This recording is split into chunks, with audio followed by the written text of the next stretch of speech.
Welcome to the Mobile Home Park Mastery Podcast, where you will learn how to identify, evaluate, negotiate, perform due diligence on, finance, turn around, and operate mobile home parks. And now, here is your host, the fifth largest mobile home park owner in the United States, Frank Rolfe. The mobile home park dignity since the start of COVID-19 back in March of 2020. One, the eviction moratorium. The other, the advent of new, higher home prices for new manufactured homes and much longer delivery times. This is Frank Rolfe, the Mobile Home Park Mastery Podcast. We're going to be talking about the home manufacturing crisis in America today. It's a topic very few people talk about, but it's very, very much an important and relevant subject for those who own mobile home parks. So why do we care? Why do we care about manufacturing at all? Well, it is true that park owners really don't have their fortunes tied to those of manufacturers or street retailers. We dream of the day when we're 100% full and don't need homes at all. So the best day ever for mobile home park owners would be where nationwide there's not a single vacant lot. That would also be the worst day ever for mobile home manufacturers because then community owners would no longer need new homes. So our fortunes are in no way related except for the fact we have to fill our vacant lots with homes in order to get our lot rent. And the problem is that ever since COVID came on the horizon, the price of new mobile homes has gone up roughly about $10,000, and the delivery time has now extended often into 6 months or more into the future.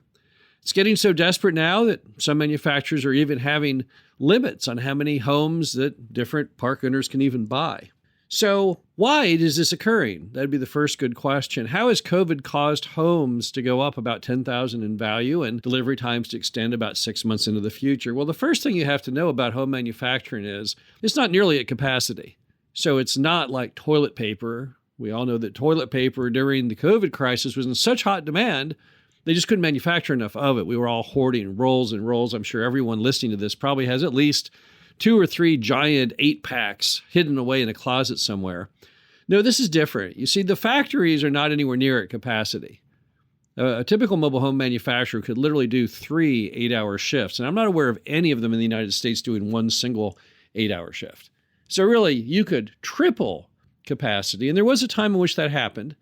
If you take the clock and you dial it back to about 1998, 1999, the industry was producing about 400,000 new homes a year.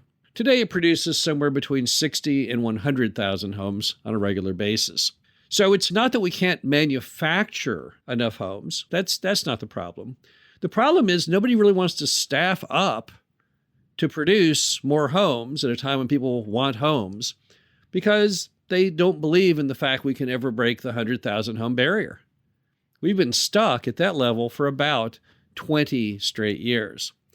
Now, who's really at fault? Why do they not have 3 8-hour shifts going on at every plant across America? Why are they not manufacturing 400,000 homes a year? Well, that's a simple answer. That's because the U.S. government has failed to take any interest at all in mobile homes or mobile home manufacturing. You see, they support every other kind of mortgage.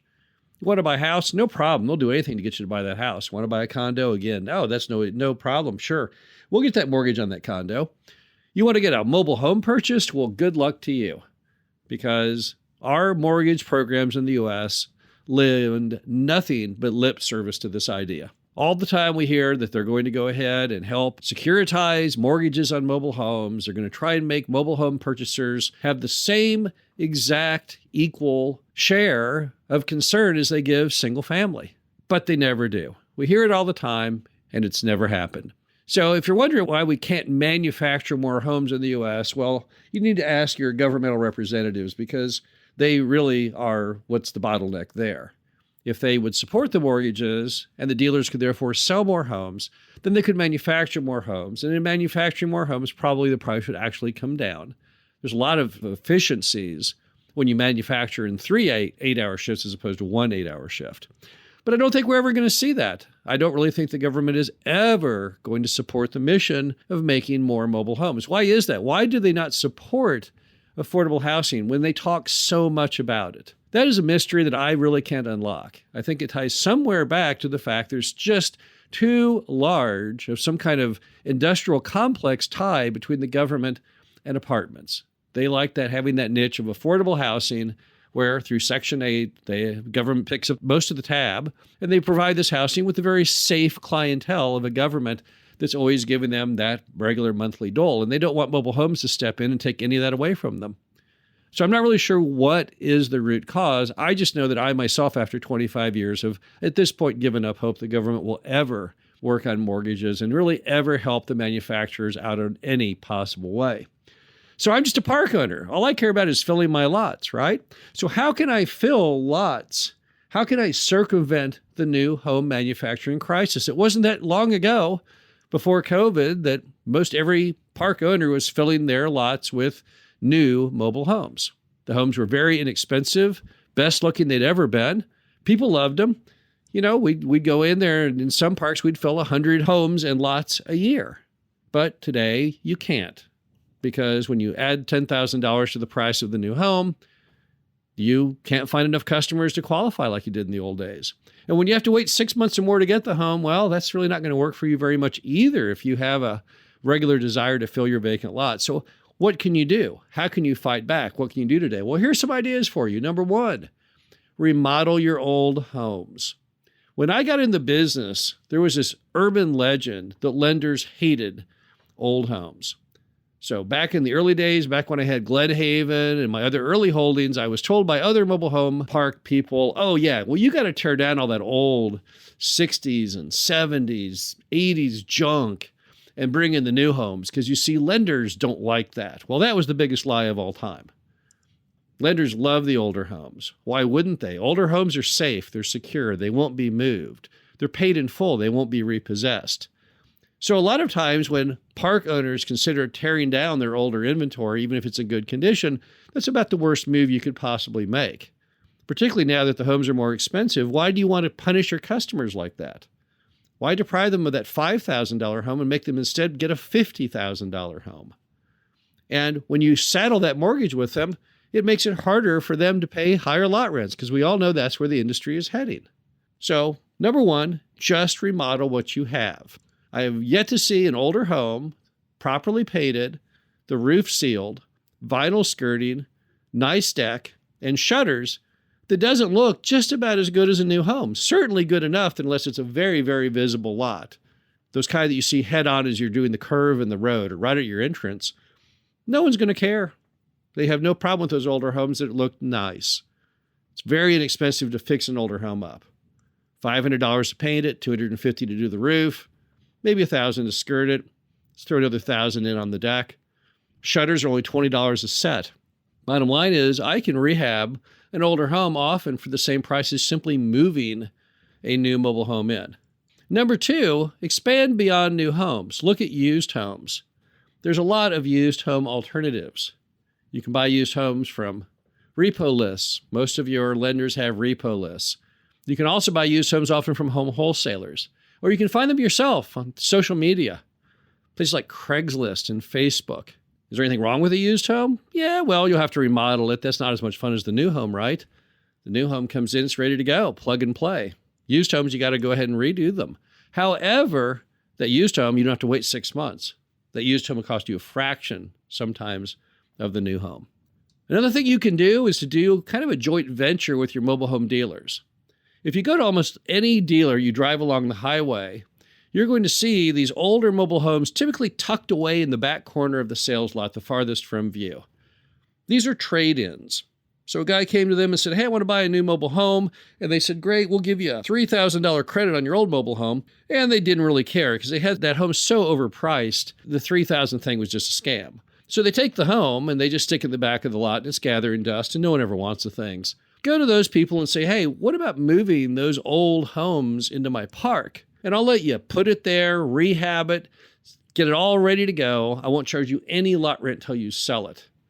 It's entirely different when you go around selling a home on a lot than a home sitting in an asphalt field. It's really kind of a win-win. Customers come into the dealer wanting to buy homes. They can't really afford the new ones. They could afford the used one. And here's a complete plug-and-play, ready-to-go situation for them. And there's not hard to sell. Another option would be Lonnie dealers. Why do they call them Lonnie dealers? Well, it's after a book called Deals on Wheels by Lonnie Scruggs. It was a big seller back in the day. Of course, Lonnie is with us no longer. The book doesn't really work often based on the SAFE Act and Dodd-Frank, but nevertheless, there are people out there who like to invest in mobile homes, put them on lots, rent them out, sometimes sell them. Again, that's someone bringing it home. It's a home you don't have to deal with. They often buy them used, same situations you can buy used, but they're using their own capital. You don't have to.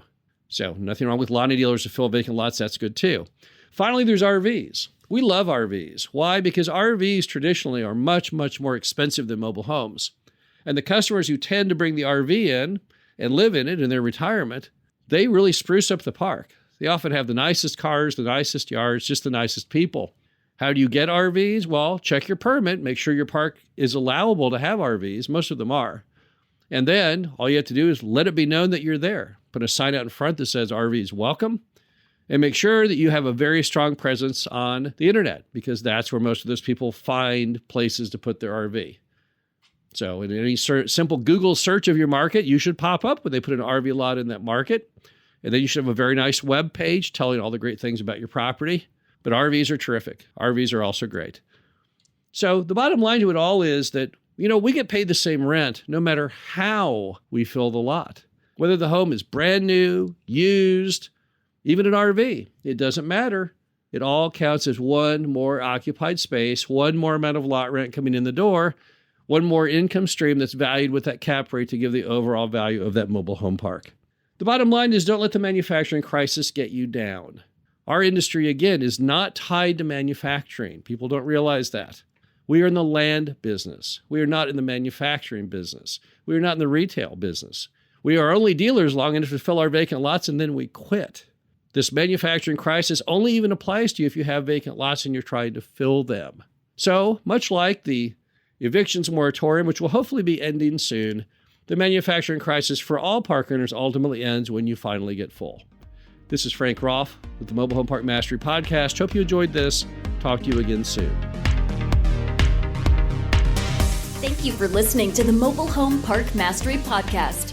Be sure to visit us at mhpmastery.com to subscribe to the show, read our show transcriptions, and access all of our great information on mobile home park investing.